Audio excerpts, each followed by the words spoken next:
Oh yeah, well, that doesn't really matter too much. Okay. We just before the start of the first day of questioning of the undercover police officer Carlo Soracchi, who was using the cover name Carlo Neri, infiltrated the Socialist Party, No Platform, the Away Team, numerous anti-fascist groups. He deceived 3 women into intimate sexual relationships. We heard from 2 of them last week, Lindsay and Donna McLean. I'm joined by Dave Smith, the Blacklist Support Group, who was spied on by Carlo Soracchi. What are you expecting to hear? Well, where do we start? Right.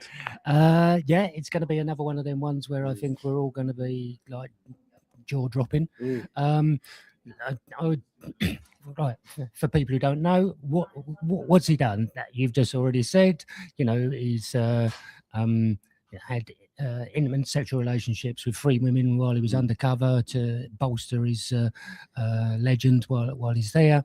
Spied on trade unionists, anti-racists and anti-fascists.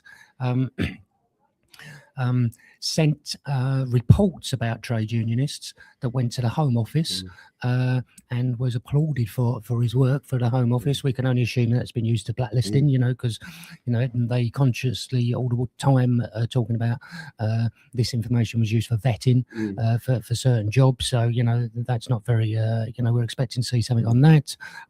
He incited a number of anti-fascists who are members of this just sort of wear it with pride.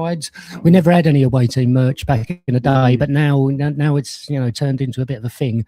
Yeah, obviously. I feel like the undercover police inquiry has relaunched the away team as a real organisation for the first time. It's actually a new brand that we're putting out. It's like The online shop will be available soon.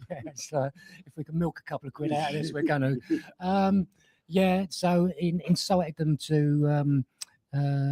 You know, Carlo Soracchi incited them to firebomb a charity shop, and in his own statement admits the conversation took place, but claims it wasn't him who said it. It was one of the blacklisted workers who was spying on that said it. But if that was what was, you know, was said at a, you know, if that genuinely that was what was said, why didn't it appear in any of his reports? Because the entire purpose of his deployment is to find out things like, you know, left-wing activists who are going to firebomb places. And oh, look, here's some actual evidence of it, apparently. But that never ever appeared in any of his reports. And he's got reports on everything, you know. I mean, he's got reports on taking people on holiday, going to gigs with them, you know, what their family lives about. But you know, the one thing that would actually be quite close to, you know, the threshold that we've got to get over. Oh no, I didn't bother reporting on that. I mean, literally, it's a pack of lies. And then also at the end of last week with Donna McLean, we had, of course, Rentgate. Yes. Hashtag Rentgate, where he basically had a fake rent book that Donna had never seen, and he was claiming £685 a month, assumingly from expenses from the Met Police, when Donna said she paid the rent via a bank account and it was 320 quid a month, and the signature of the landlord that's allegedly on the rent book couldn't have possibly been the landlord, because the landlord lives in America and they'd never ever met him. Yeah, I mean, this is like a sign of something we've seen from multiple undercover police, of like defrauding the expense system, basically within the unit.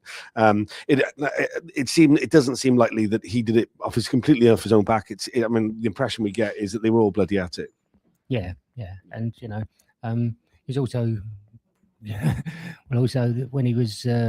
When Lindsay was being interviewed, desperately remembering the right ciphers, when Lindsay was being interviewed last week, one of the questions that was asked about the trip to Venice. Yes. Oh, completely unannounced trip to Venice. Well, when you're scamming 700 quid a month, the Met Police, you know, you can do these impromptu trips to Venice. I mean, to be fair, he did say that the SDS paid for the trip because supposedly it was a Socialist Party delegation to meet violent anarchists in northern Italy, in multiple cities, which obviously didn't happen. There's a huge discrepancy between what Carlo Soracchi is saying in his written statements to the inquiry compared to what's in his reports, and which is completely different from what we've heard from numerous witnesses who've given evidence last week. Well, 3 witnesses last week, but then numerous people, including yourself, who have experience of what actually he got up to.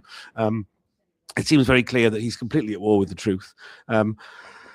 we can only hope that some sort of reality kind of intervenes in his questioning over the next 4 days. He's been questioned by David Barr, KC. Wow. Well, Yeah. there we go. the Premier League of the undercover policing inquiries questioning team.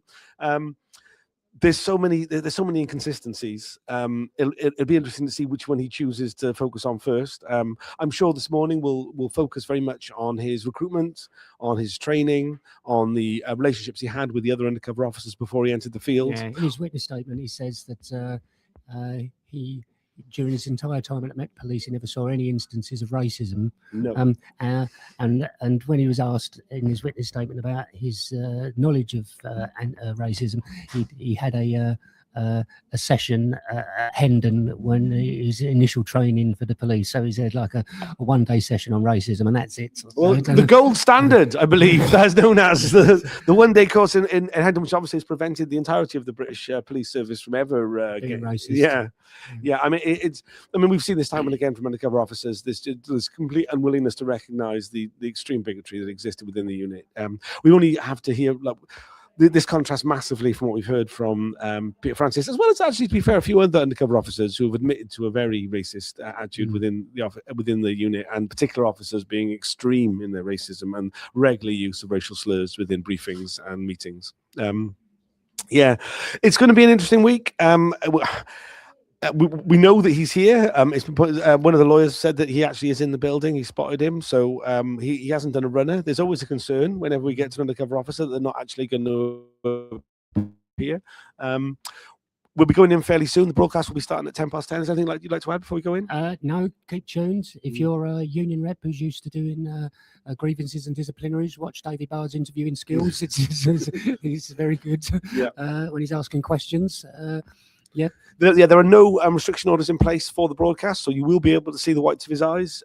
Please do tune in. The link to the broadcast is in the description of this video. We're doing videos throughout the day, as we always do. Please help by liking, sharing, telling your friends, subscribing. I'll be posting up regular updates on Twitter as the hearing goes on, and then rejoining for these videos with lots more of these guests. Thanks for joining us. We'll see you all in a bit. Hopefully some more of them will have the away team t-shirts on. Yes, yeah, which will be available. We'll put a link to be able to buy for you to buy those fairly soon. We should do an online shop of all the various merch that's been created off the back of this. Well, the Wolf of Truth is going to be here today as well. So yes. I'm not sure you can buy. I'm not sure. I think the Wolf of Truth is priceless. Yeah, I don't think any of us can afford that. Oh, we had one comment. Just repeat. Okay, thanks for joining us. We'll see you all again in a bit. Bye for now. Peace.